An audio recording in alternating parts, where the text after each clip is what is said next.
Friends, మనం ఏ tiffin సెంటర్కి వెళ్ళినా అక్కడ బోర్డు ఉంటుంది. ఆ బోర్డు మీద ఆ టిఫిన్స్కి సంబంధించిన రేట్లు ఉంటాయి, అంతకు మించి ఇంకేముండవు. కానీ ఇక్కడ నేను ఒక హోటల్లో ఉన్న టిఫిన్ సెంటర్లో ఇక్కడ మీరు రేట్లతో పాటు చాలా వివరాలు ఉన్నాయండి. ఒకసారి చూడండి, మీకు చూపిస్తాను. చూడండి, ఇది లుంబిని హోటల్ ప్రత్యేకతలు. ఇక్కడ ప్రతిరోజు తాజా నూనెను వాడబడును. కూరగాయలను ఉప్పు వేసిన గోరువెచ్చటి నీటిలో కడుగుతారంట. సరుకులు, ఆహార పదార్థాలు ఎప్పుడైనా తనిఖీ చేయొచ్చు. ఓకేనా. నెక్స్ట్ సాంబారు ప్రత్యేకత. జీడిపప్పు, కొబ్బరి పాలతో చేయబడును. చింతపండు కలపకపోవడం వల్ల గ్యాస్ ట్రబుల్ ఉన్న వారికి కూడా ఇబ్బంది ఉండదు. ఇది తమిళనాడులో పళని సాంబార్ అంటారంట. ఇక చూడండి, ఇక ఇవి ఏం తెలుసా, 75 క్యాలరీస్ అండి, గుర్తుపెట్టుకోండి.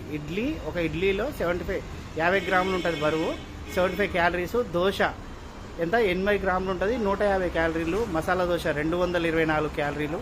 ఊతప్పం 226 క్యాలరీలు. నీరు దోశ 28 క్యాలరీలు. చూడండి, ఉప్మా, వడ ఎన్ని క్యాలరీలు.